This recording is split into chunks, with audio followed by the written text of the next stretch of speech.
get on here and introduce my channel. Thank you guys, you new subscribers. Thank you so much for joining the club. We're gonna have a lot of fun. I got so many crazy stories for you guys, and I just can't wait to tell them. And I just want this to be an open channel. It's a creepy channel, but it's still gonna be fun.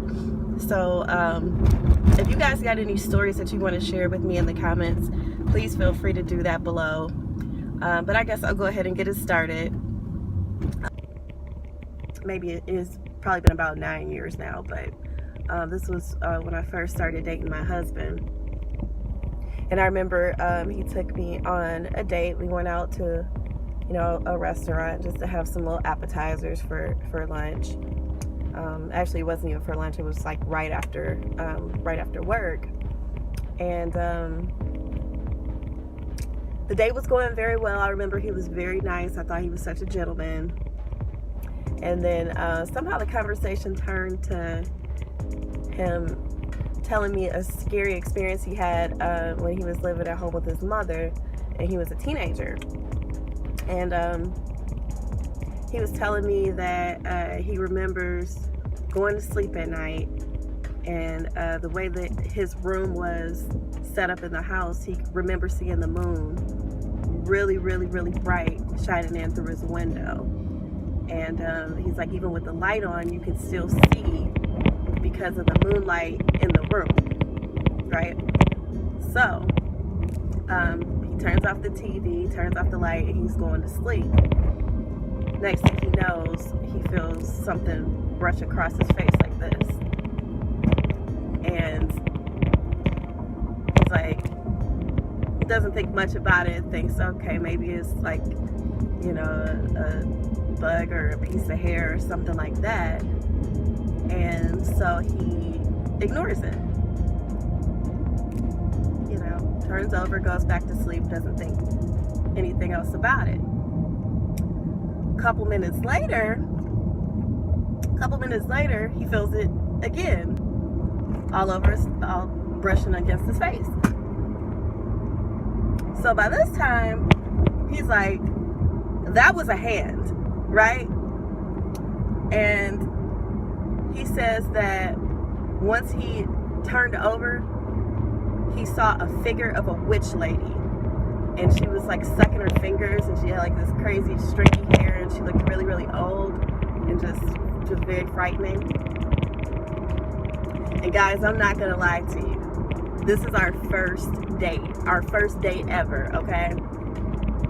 And I'm thinking to myself, first of all, why are you telling me this? Like, I don't even know you. Like, I barely know you. You're telling me this crazy story about a witch lady when you were a kid, and we were just having appetizers. Like, it didn't make sense. I'm like, what is he trying to do? Is he trying to like impress me or be super interesting? I don't know. Like, it didn't make any sense to me.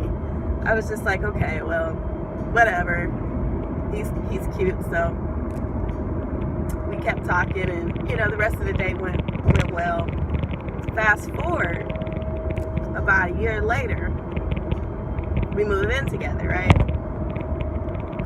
And by this time, I moved into his house, the same house where he saw the witch lady. And by this time, he had bought the house from his mom, and I'm just thinking to myself, I hope they're gonna start real, because if they are, I'm gonna be so terrified if I see something or if something touches me. Goodness, I can't deal with that type of stuff. Like, that's just too much, right?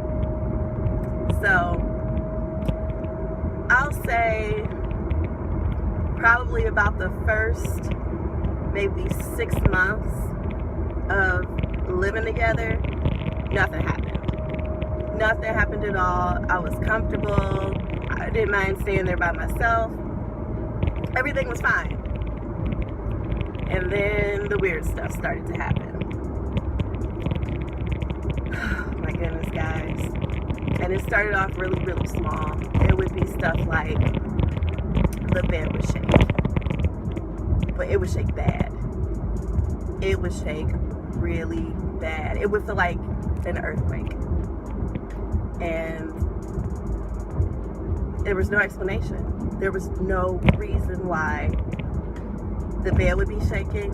Now, I do know we did live next to railroad tracks, so we tried to rationalize it away and say, oh, it's probably just the railroad tracks, but now that I think about it, no, I don't think it was, because just the way that it happened, it just didn't feel like that. And when you mix that with everything else that happened, you're like, nah, it wasn't train tracks at all. It wasn't the train.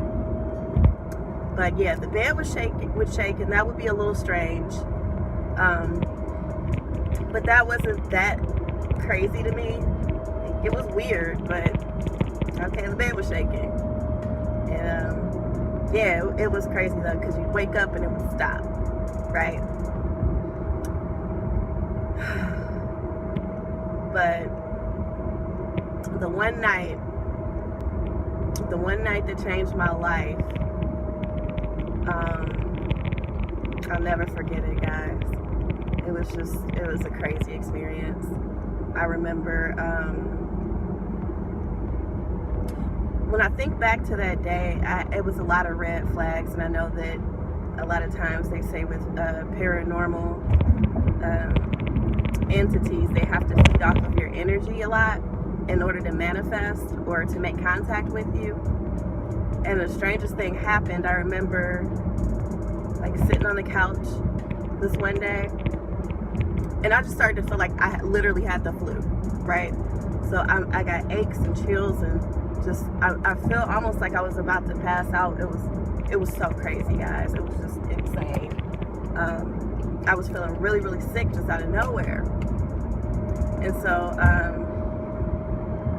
I don't know, it was just like a feeling I never had before. Even being sick, it just felt different.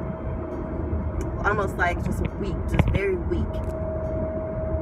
So we go upstairs, we're going to bed. And at this time, our dog used to sleep in the room with us too. And she had a little bed on the floor.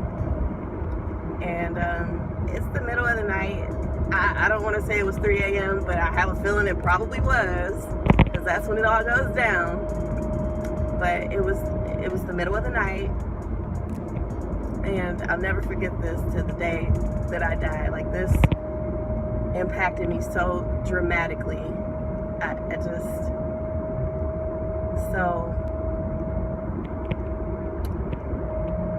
we hear a voice in the room. And it wasn't no nice voice, guys. It didn't say, I hope you guys are having sweet dreams. It was in Latin. And I don't even know what Latin sounds like, but I imagine it has to be whatever that thing was talking. I mean, even talking about it right now is just like literally making me creeped out.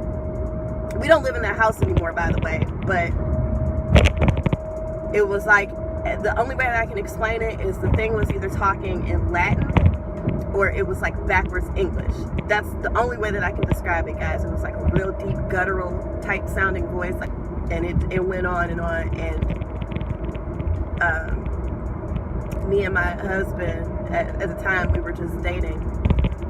We both woke up and we looked at each other and we're like, oh my God, did you hear that? Like, what was that? And my dog jumped up on the bed because she heard it too, and she was terrified, right? So my husband's like, I don't know what that voice was, but it wasn't human. And he turned over and went back to sleep. And I was like, oh my God, this man is used to living in this creepy haunted house. So needless to say, guys, you know, we stayed there as long as we could. If you have a mortgage, you know, you can't just leave. Okay, it's just not realistic. Especially in this economy, you can't. Even if you hear a demon voice, you still got to pay your rent on the first of the month or your mortgage on the first of the month. So we stayed as long as we could. Then after I had my son and he was about 6 months old, I was like, oh, we gotta go. We gotta get out of here. So I was like, I don't want my child getting hurt. You know, that's where I draw the line. I'm like, I can deal with it, the voices and the, you know, nothing. Thank God nothing touched me. We did have something kick the bed really hard when we were asleep, like really hard. And they did it once. We were knocked out asleep, right? They did it once. We woke up and we were just thinking like, okay, what just happened? And it kicked it again. And it kicked it a third time. It kicked it 3 times in a row. So, you know, I have another story about something that happened in that house. But this video is getting a little bit longer than I wanted it to be, because I just kind of wanted to do a quick introduction of what kind of stories and what we're going to be talking about. So I'm not going to get into this other story, guys, but I was at home by myself and I was terrified, and I'm going to actually make a video about that either sometime this week or next week. But you know, this is real stuff that happened to me. It's from my heart. I just want people who experience this stuff to know that you're not alone. Like I've experienced this stuff too. So this is going to be our forum where we can come together and talk about this type of stuff, because it's real. And you know, everybody doesn't believe in it, but just because you don't believe it doesn't mean it doesn't exist. And I'm telling you from someone who never ever believed in ghosts until I had an experience of my own. So guys, that's my story. I'm driving home from work now, so I just wanted to touch base with everybody real quick. And I hope you guys enjoyed this video. I got more content coming up, so stay tuned.